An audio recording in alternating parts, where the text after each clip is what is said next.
작년 10월에 해양 탐사 전문가인 김승진이라고 하는 분이 당시에 54살인데도 무동력 요트를 타고 세계 일주를 했습니다. 그분은 집을 팔아가지고 요트를 샀다 그래요. 그 요트는 무동력 요트인데 길이가 한 13m 정도 되는 평범한 요트입니다. 그 요트를 타고 항해한 그 거리가 41,900m라 그러죠. 보통 지구의 둘레를 제가 알고 있는 상식에는 한 4만 킬로미터 되는데 41,900km는 지구를 한 바퀴 돈 겁니다. 배를 타고. 그분이 그런 말을 합니다. 항해하는 동안 태풍을 여러 번 만났다 그럽니다. 그때마다 배가 뒤집어가 칠 것 같은 어려움을 만났지만 또 용케 그 태풍도 이겨내고 또 어떤 때는 바람이 한 점도 없는 무풍지대를 지날 때가 있었다 그래요. 근데 동력이 없는 배니까 바람이 불지 않는 곳에서는 배가 멈춰 있기 마련이죠. 그래서 여러 날 동안을 항해하지 못하고 멈춰 있을 때 그때 두려움이 상당히 컸다는 말을 하기도 했습니다. 우리 인생은 많은 사람들이 말하기를 바다와 같다 그런 말을 합니다. 바다와 같다는 말은 우리 인생길에 태풍이 오기도 하고 무풍지대 같은 그런 적막한 일을 만날 때도 있다라는 것이죠.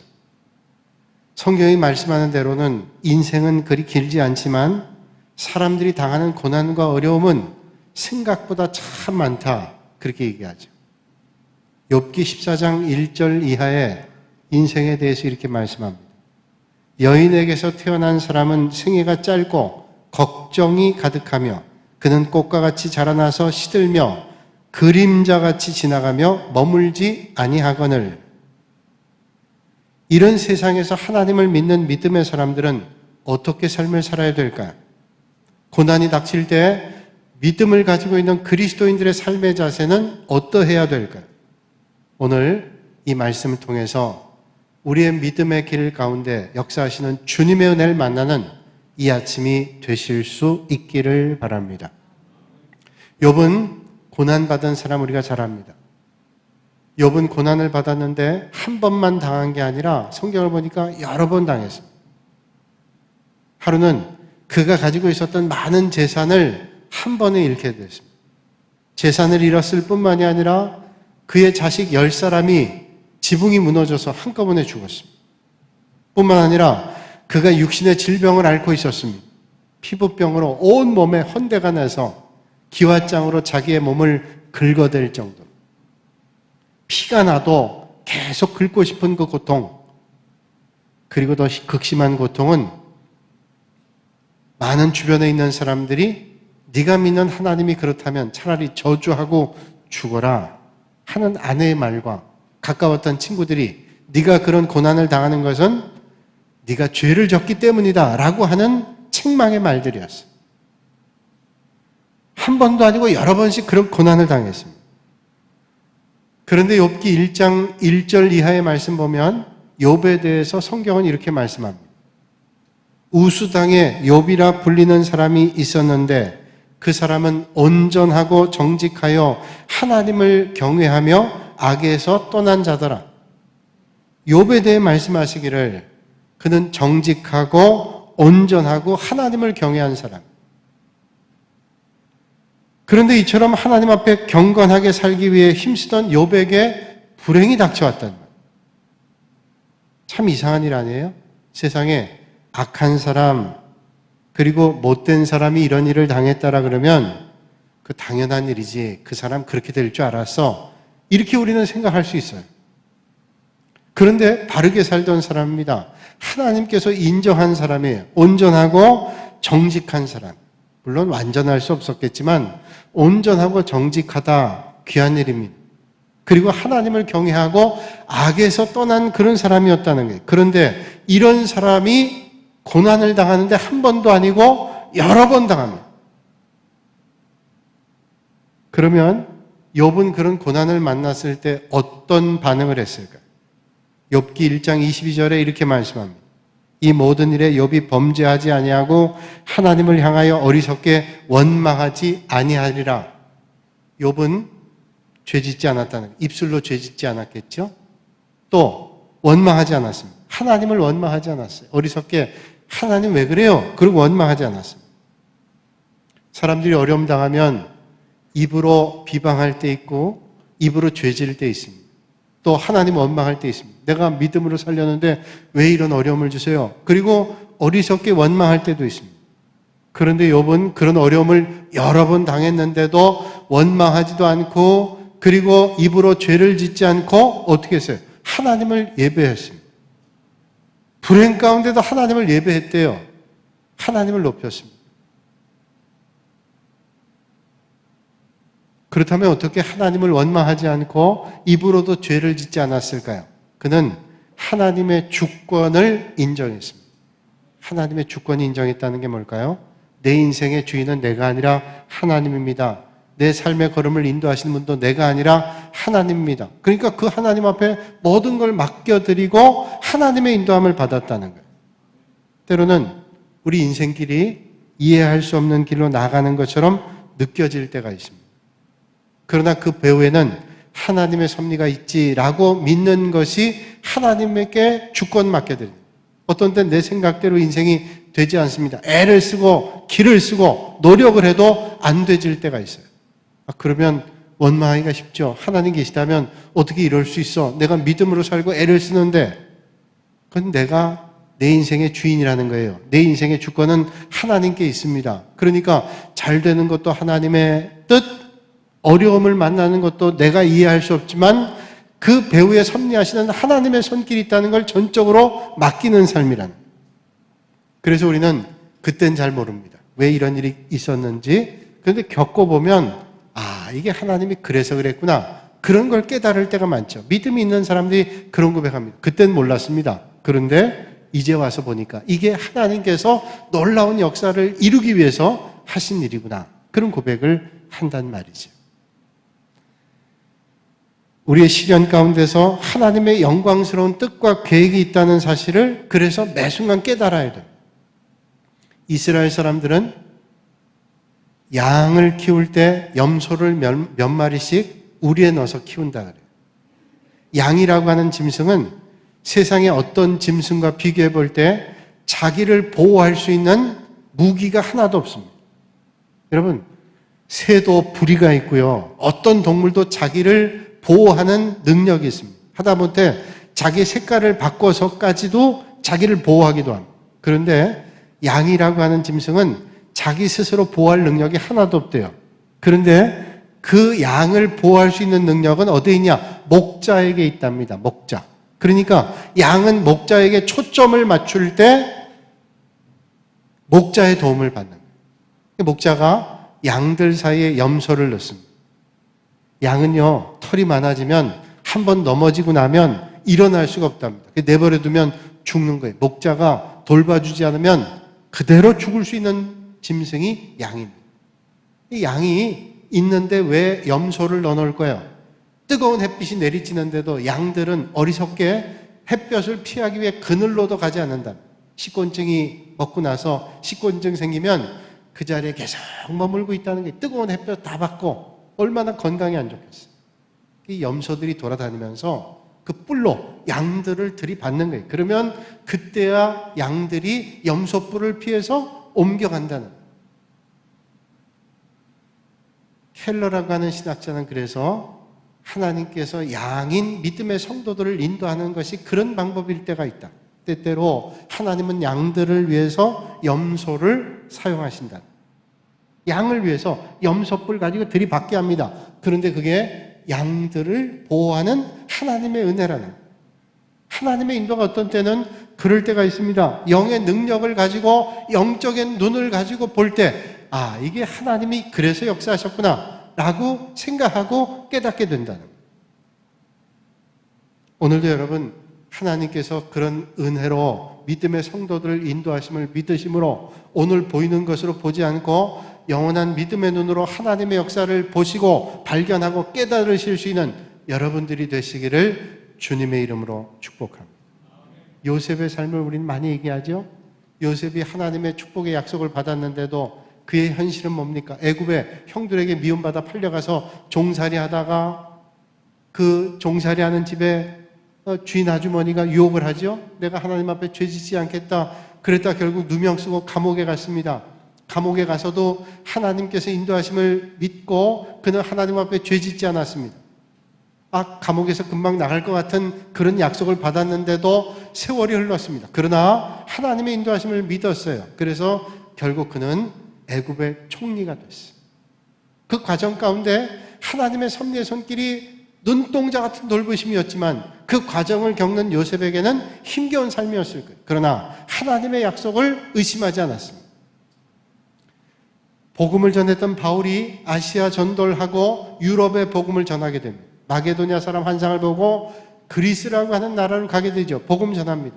북쪽 지방의 마게도냐에서 복음 전하다가 베레아를 거쳐서 남쪽으로 내려옵니다. 그 당시에 철학의 도시였던 아테네에서 복음 전합니다. 아덴이라고 하는 곳이요.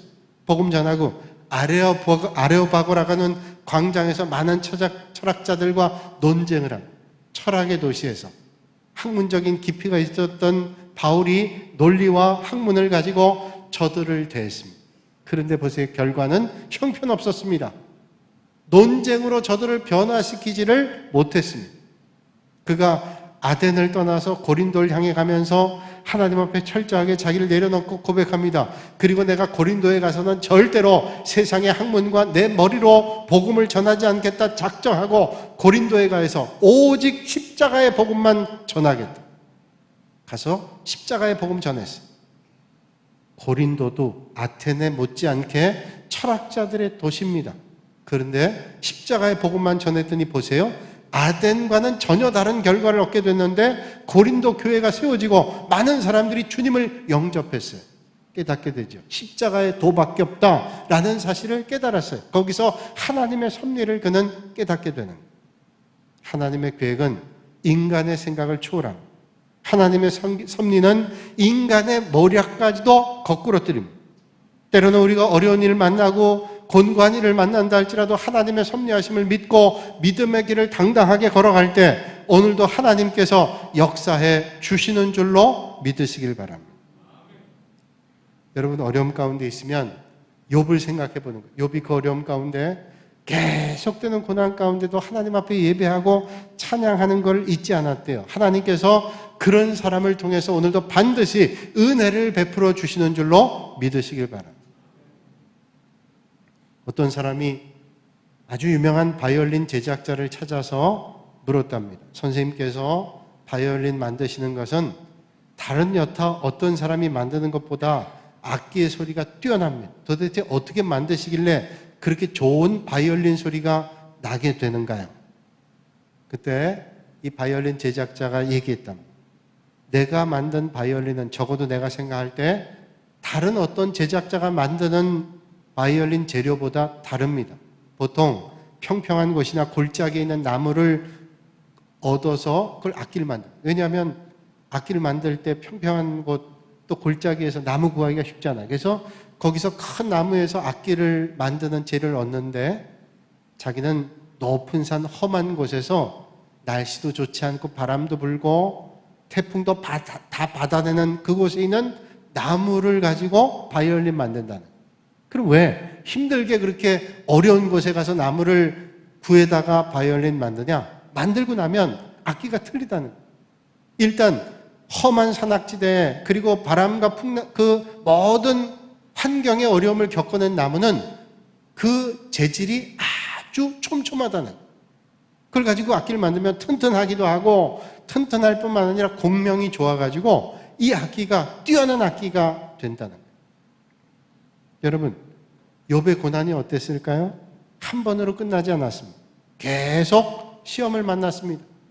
우리가 하나님 나라의 천상의 일은 지금 알 수 없지만 욥의 말씀을 통해서 우리가 보지 못하는 곳에 하나님의 역사가 있다는 거예요. 그 고난 사탄이 시험했습니다. 그러나 하나님은 욥을 믿으셨던 것 같아요. 그 고난 가운데 욥은 잘 이겨냈습니다. 어떤 때 우리가 이해가 안 되는 고난과 어려움을 만날 때 있습니다. 그리고 고난이 정말로 딱한 고난 만난 분들이 있어요. 전 목회하다 보면 정말로 탄식이 나오는 그런 가정이 있어요. 정말로 안타깝게 하나님 정말로 이 어려움을 빨리 좀 해결해 주시길 바랍니다. 그렇게 안타까운 가정들이 있습니다. 우리가 그런 일을 만날 때도 있어요. 제가 서울에서 목회할 때인데 어떤 가정에 갑작스러운 장례식이 났어요. 사고로 아버지가 세상 떠났습니다. 살다 보면 이런저런 일 만나잖아요. 장례를 치르는데 장례를 치르면서 그 가정에 딸아이가 얼굴에 들어오는데 딸아이가 얼굴이 너무 새파란 거예요. 핏기가 없습니다. 그냥 봐도 의사가 안 봐도 저 사람 참 건강이 안 좋구나 느껴지는데 너무 안 좋아 보여요. 하얀 백지장 같아. 제가 살짝 구역장님에게 물어봤습니다. 이 가정의 따님이 너무 건강이 안 좋아 보이는데 어떻게 좀 건강에 이상이 있나요? 물어봤어요. 너무 표가 났기 때문에. 구역장님이 얘기하는 거예요.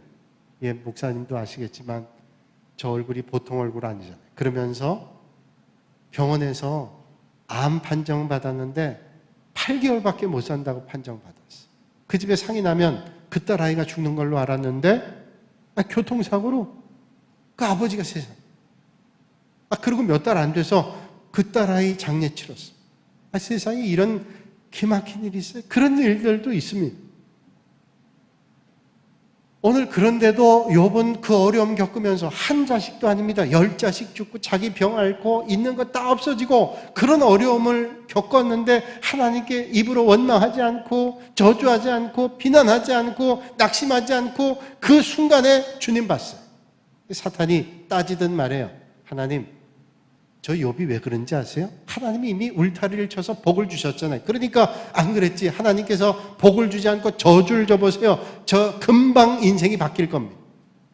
욥기 1장 9절에 사탄이 그래서 하나님 앞에 따지듯이 이렇게 말하죠. 사탄이 말합니다. 까닭 없이 하나님을 경외하리까?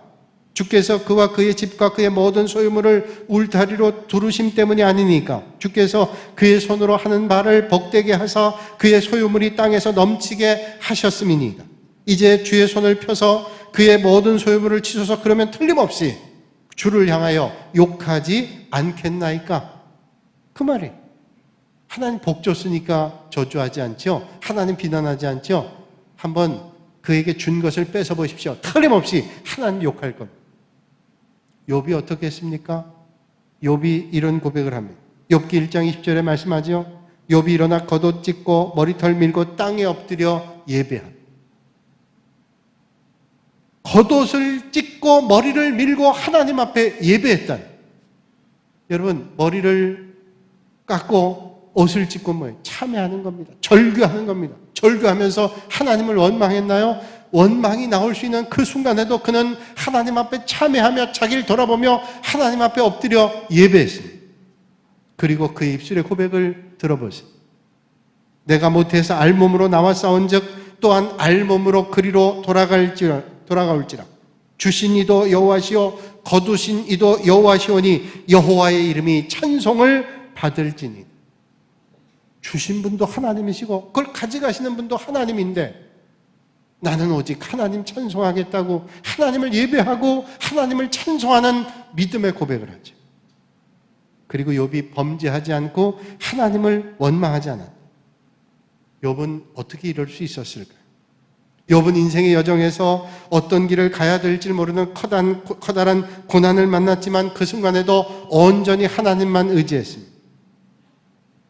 그는 하나님의 신비한 섭리를 다 이해할 수 깨달을 수 없었습니다. 그러나 그가 하나님을 볼 수 없고 다 하나님을 이해할 수 없다 할지라도 하나님께서는 그를 보시고 그를 아신다는 사실을 붙잡고 위안 삼았습니다. 그렇지 여러분? 우리가 하나님을 어떻게 다 알아요? 하나님의 섭리를, 하나님의 역사를 어떻게 다 합니까? 여러분 삶의 자리에 믿음의 길 걸으면서 만나는 모든 일들을 어떻게 다 이해할 수 있습니까? 그런데 나는 이해할 수 없고 나는 볼 수 없지만 그거 아시죠? 하나님은 우리를 보고 계시고 하나님은 모든 걸 알고 계시고 하나님은 오늘도 우리의 걸음을 인도해 주신다는 사실을, 하나님은 나에게 적어도 무관심한 분이 아니시고 나를 사랑하는 분이시다, 이걸 잊지 않았다. 여러분, 예수님의 제자들이 갈릴리 바다를 예수님과 떠나서 가고 있을 때 풍랑 만났습니다.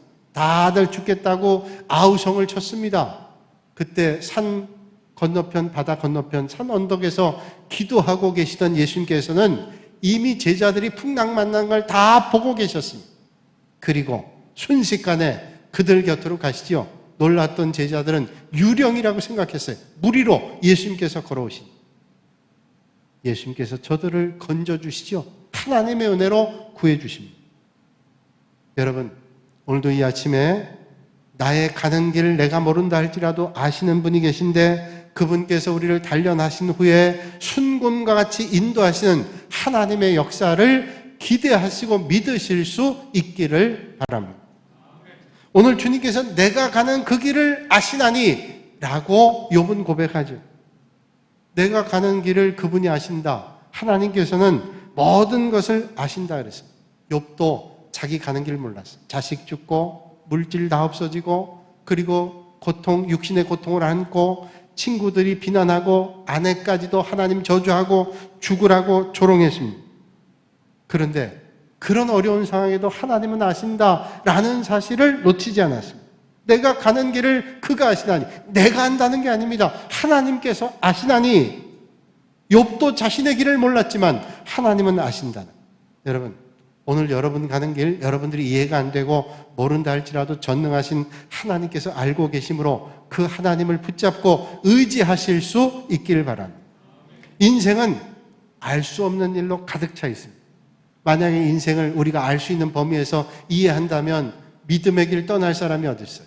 믿는데 어려움 당하기도 하고 정말로 신실한 믿음의 길 가는데도 어려움을 겪기도 합니다. 당장은 이해가 안 돼요.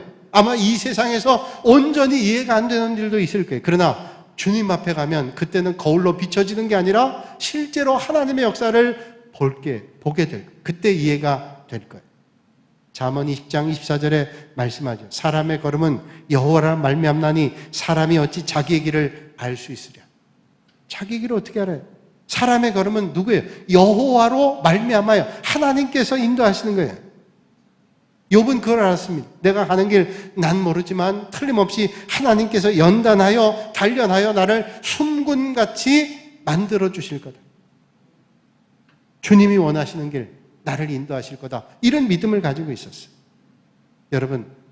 여러분 가는 길 모르고 이해가 안 된다 할지라도 나를 아시는 그 하나님은 놓치지 않고 하나님 앞에 전적으로 의탁하실 수 있길 바랍니다. 세상에 있는 많은 어리석은 사람들은 그 전적으로 길을 아시는 하나님을 몰라요. 그래서 올바른 길을 갈 수가 없는 겁니다. 그럼에도 우리가 이 땅에 살면서 내가 만나는 어려움 가운데 방황하고 흔들릴 때가 있죠. 그래서 당황할 때가 있습니다.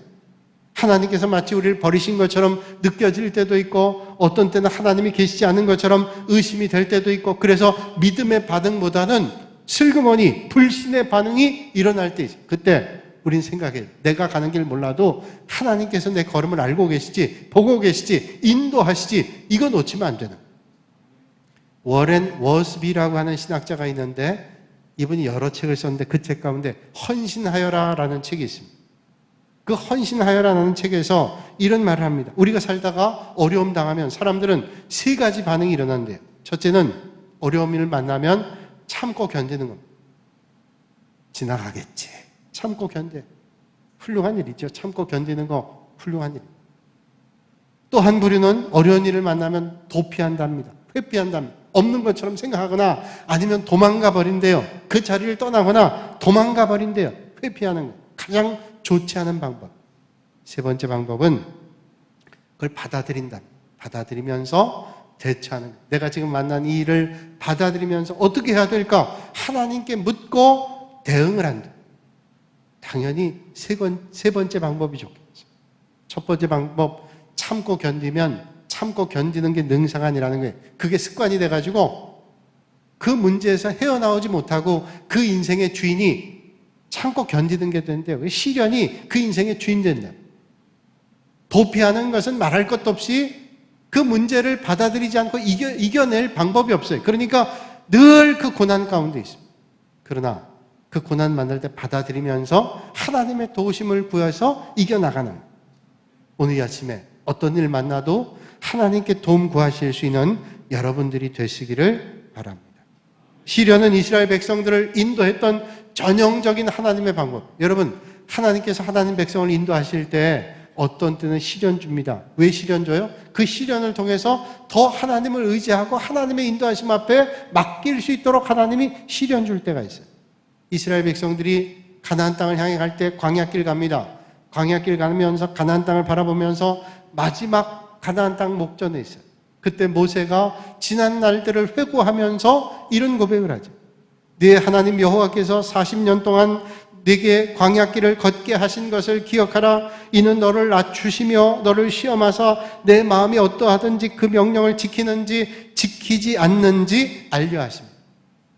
모세가 말하죠. 너희들이 광야길 지난 거 생각해라. 그 광야길이 어떠했는지, 하나님께서 너희들을 낮추고 너희를 시험해서 내 마음이 어떤지, 하나님 의지하는지 하나님 의지하지 않아, 겸손하게 하나님을 의지하도록 훈련했다는. 그래서 이스라엘 백성들로 하여금 어떻게 해요? 그 광야 40년이 하나님만 의지하고 하나님만 신뢰하고 하나님만 붙잡고 나가는 인생으로 바꿔놓는 겁니다. 오늘 우리가 만나는 어려움이 있잖아요. 그 어려움 때 더 하나님을 의지할 수 있는 여러분들 되시길 바랍니다. 그러면 잘 가는 거예요. 우리가 가는 길이 보이지 않아도 그 어려움 때 보이지 않지만 역사하신 주님을 의지하고 하나님의 인도하심을 받으면 우리가 올바른 길 가고 있는 겁니다. 셰익스피어는 말하기를 달콤함이나 기쁨이라는 것도 고통 속에서 태어난다. 달콤함, 기쁨, 고통 없이 아니라 그 고통 가운데 달콤함과 기쁨이 태어난다 그랬습니다. 비행기 조종사가 악조건 가운데도 그 비행 훈련을 잘하면 유능한 조종사가 될 수 있습니다. 좋은 군인은 훈련과 또 전투를 통해서 유능한 군인이 됩니다. 운동선수도 뛰어난 운동선수가 되기 위해서는 피나는 훈련을 통해서 훌륭한 선수가 될 수 있습니다. 오늘 우리도 믿음의 연단을 겪고 난 다음에 성경은 뭐라고 말씀해요? 순금같이 나오리라고 말씀하고 있습니다. 여러분, 오늘도 어떤 자리에 있든지 연단을 통해서 순금같이 빚어질 수 있는 여러분들이 되시길 바랍니다. 내가 순금같이 되어 나오리라. 이 순금같이 되어 나오리라 라는 말씀은 미래 시제로 될 거야, 되길 소망해, 이런 말이 아니라 확신에 찬 고백입니다. 틀림없이 내가 가는 길 모르지만 하나님께서 내 길을 인도하셔서 연단이 끝난 다음엔 틀림없이 내가 순금같이 될 거다라는 고백. 욥은 온전하고 정직하고 하나님을 경외하는 사람이지만 부족한 걸 알았습니다. 그래서 하나님께서 연단을 통해서 하나님께서 빚으시는 걸 믿었어요. 그래서 이런 연단을 통해서 하나님께서 순금으로 만들어 주신다는 걸 믿었습니다. 여러분, 연단하는 거 보세요. 금속들, 특별히 금 같은 거는 용광로에다 놓고 그를 온도를 높이면 녹잖아요. 그러면서 불순물들은 다 탑니다. 다 타면 순금이 되잖아요. 그래야 순도가 높은 금이 됩니다. 그러면 그 불순물들을 다 제거하면 아마 부피가 줄어들질 몰라요. 무게도 줄어들 겁니다. 그런데 줄어들지만 거기에 순금이 되고 가치 있는 금이 되는 거예요. 우리 인생에 어떤 때는 용광로에 들어갈 때 힘들고 어렵지만 불순물들이 제거되면서 부피도 줄고 그리고 무게도 가벼워지지만 순도가 높고 가치 있는 그런 인생이 될 수 있다는 거죠. 여러분, 오늘도 그런 믿음을 가지시고 욥을 보면서 오늘도 내가 가는 길 모르지만 보이지 않지만 하나님께서 가는 길을 보고 계시고 인도하신다는 사실을 믿으세요. 여러분은 그래서 어떤 자리에도 믿음의 눈을 가지고 하나님의 역사를 보는 겁니다. 신앙생활 하는 데 있어 우리가 사람을 보고 또 환경을 보고 의지하면 그 사람 때문에 흔들리기도 하고 환경에 넘어지기도 합니다. 어떤 순간에도 환경을 바라보지 않고 하나님 바라보는 길, 그러면 흔들리지 않고 내가 가는 길을 보시고 인도하시는 하나님의 인도함을 받습니다. 욥은 고통당할 때 하나님만 의지하고 믿음으로 승리했습니다. 오늘 이 아침에 여러분 어떤 길 가세요? 내가 아는 것 같지만 내가 가는 길 내가 모를 때 많습니다. 그때 욥과 같이 믿음의 눈을 크게 뜨고 하나님의 인도하심을 바라보면서 내가 가는 길 모른다 할지라도 내가 이런 연단을 통해서 단련을 통해서 순금과 같이 나오리라는 믿음의 고백을 하실 수 있는 여러분들이 되시기를 주님의 이름으로 축원합니다. 거룩하신 아버지 하나님, 내가 가는 길을 오직 그가 하시나니 그가 나를 단련하신 뒤에는 순금같이 나오리라는 믿음의 고백이 오늘 우리들의 고백이 되게 하여 주시옵소서. 욥은 온전하고 정직하고 하나님을 경외했지만 세상에 살면서 이해할 수 없는 어려움을 만나기도 했습니다. 그러나 입술로 죄짓고 하나님 원망하지 않고 그때 하나님을 신뢰하며 주권을 맡겨드리며 오직 하나님의 인도함을 받았던 것처럼, 그래서 그의 삶의 자리에 하나님의 큰 은혜가 넘치게 된 것처럼 오늘도 이 아침에 어떤 삶의 자리에 있다 할지라도 욥과 같은 믿음의 고백으로 멀지 않는 날 하나님의 놀라운 역사와 은혜를 만나는 믿음의 성도들이 되게 하여 주시옵소서. 예수님의 이름으로 기도하옵나이다. 아멘.